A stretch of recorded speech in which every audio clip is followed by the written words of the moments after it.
Assalamualaikum warahmatullahi wabarakatuh. Di sini saya dan teman-teman saya dari kelompok 2 akan memaparkan hasil diskusi kami.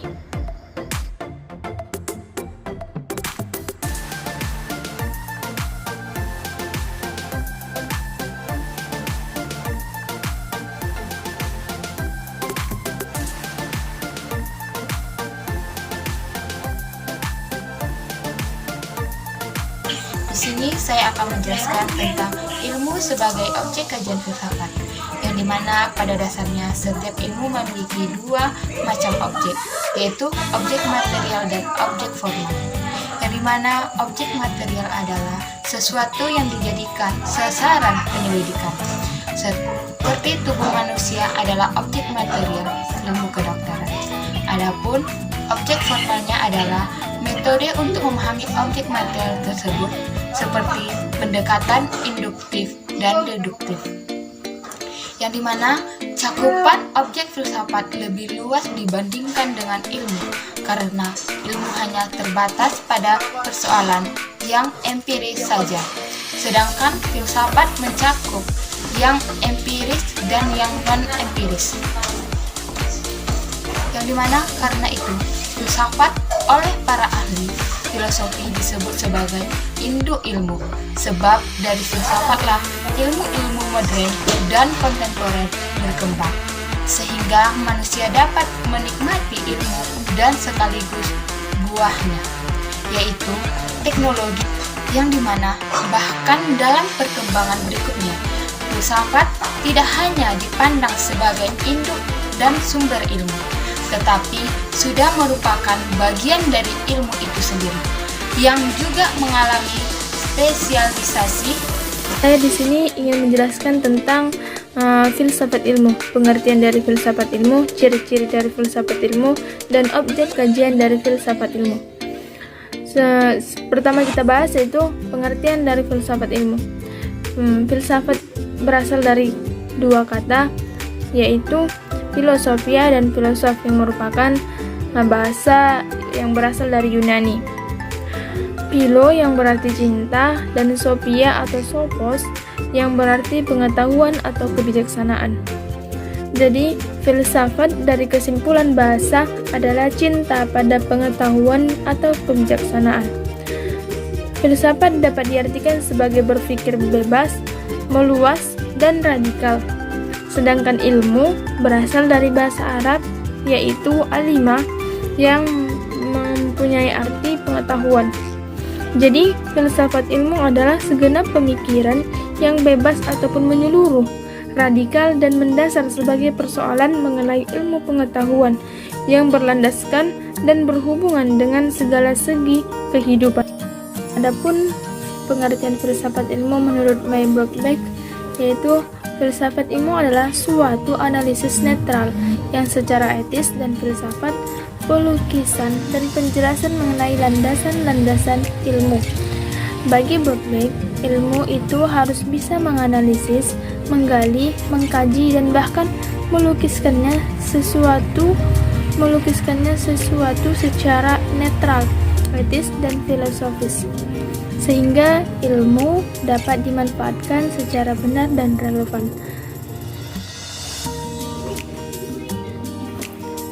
Selanjutnya kita akan membahas tentang ciri-ciri filsafat ilmu. Ciri-ciri dari filsafat ilmu ini memiliki 3 ciri-ciri, yaitu sistematis ilmu pengetahuan filsafat ilmu tersebut. Kedua, dapat dipertanggungjawabkan jawaban ataupun apa yang diberikan dari pendapat dari si filsuf. Ketiga, objektif dan intersubjektif.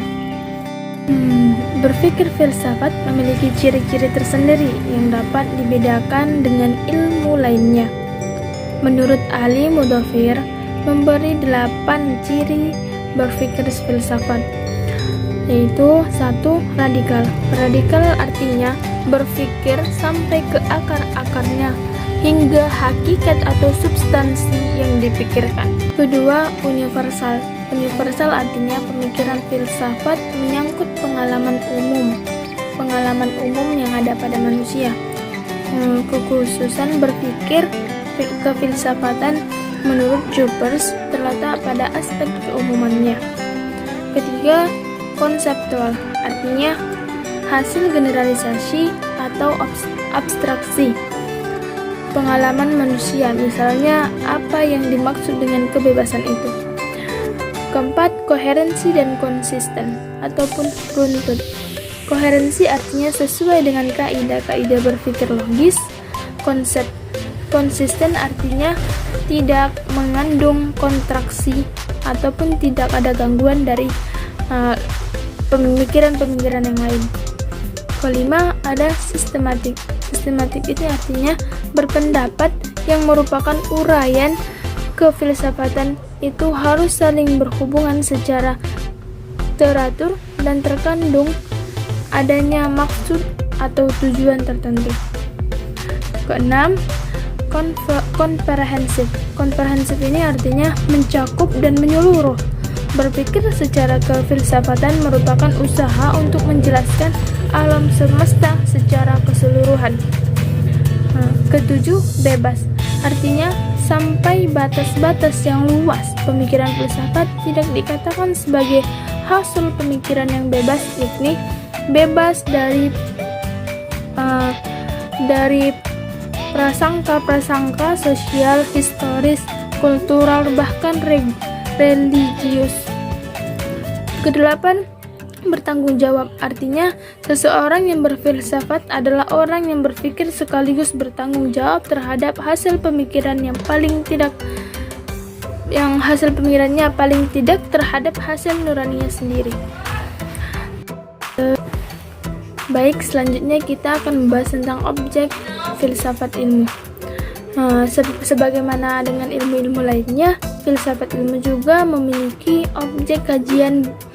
dua objek kajian, yaitu objek kajian formal dan objek kajian material. Objek kajian material filsafat adalah segala sesuatu yang ada, baik itu tampak atau nyata maupun tidak tampak berupa pembahasan tentang suatu empiris. Sedangkan objek kajian formal filsafat adalah sudut pandang yang menyeluruh, radikal, dan rasional. Namun, filsafat tidak hanya membahas tentang empiris saja, tetapi juga membahas yang tidak empirisnya. Para filosof terdahulu mengatakan filsafat adalah induk dari segala induk, karena dari filsafat ilmu inilah ilmu modern dan ilmu kontemporer dapat berkembang sehingga manusia dapat menikmati hasilnya, yaitu berupa teknologi. Baik, saya akan menjelaskan materi selanjutnya, yaitu tujuan filsafat ilmu.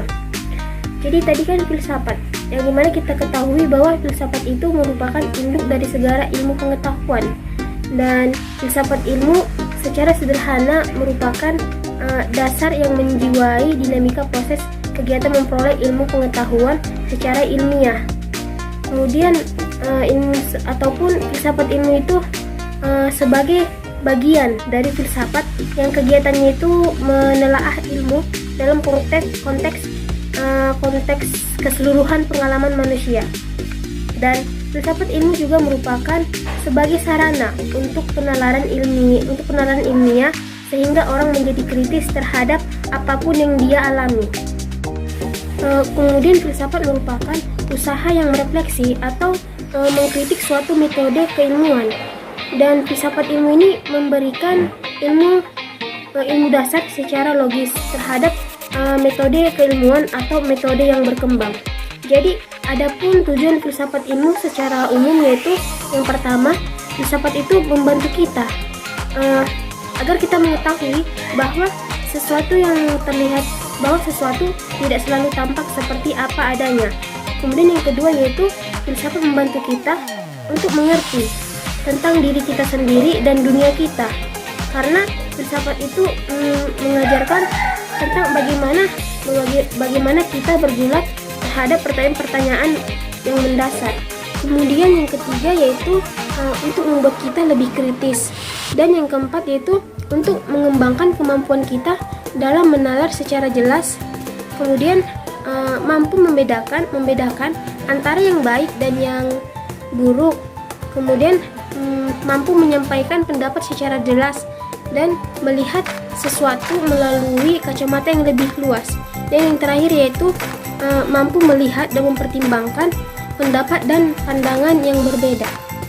Kemudian ada juga tujuan filsafat ilmu secara khusus, yaitu yang pertama yaitu memberikan pengertian tentang cara hidup, pandangan hidup, dan pandangan dunia. Kemudian yang kedua yaitu memberikan ajaran tentang moral dan etika yang berguna dalam kehidupan. Yang ketiga yaitu menjadi sumber inspirasi dan pedoman untuk kehidupan dalam berbagai aspek kehidupan itu sendiri, seperti politik, ekonomi, hukum, dan sebagainya.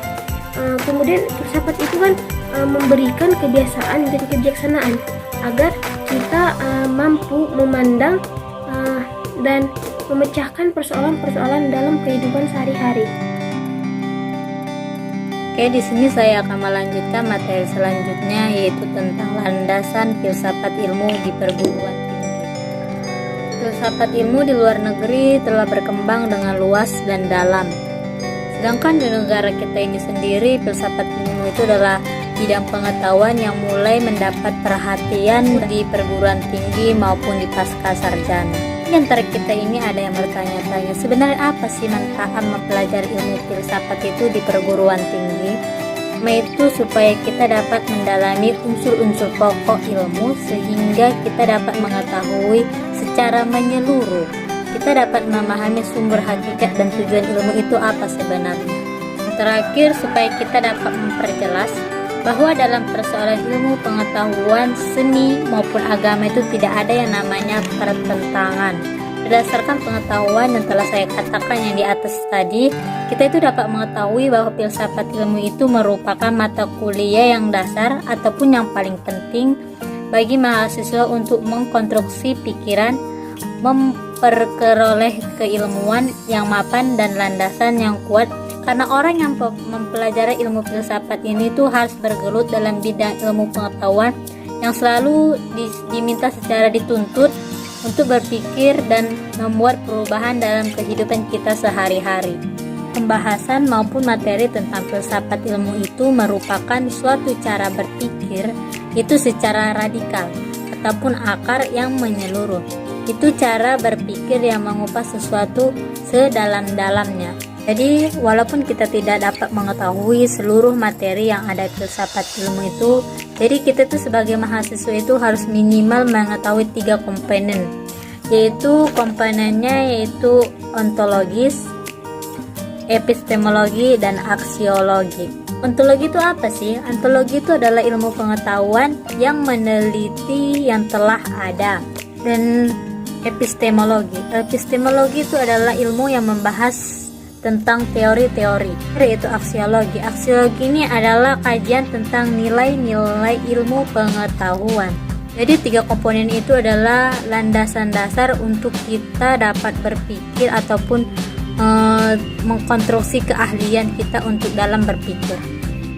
Mungkin cukup sekian yang dapat kami sampaikan. Kurang dan lebihnya kami mohon maaf.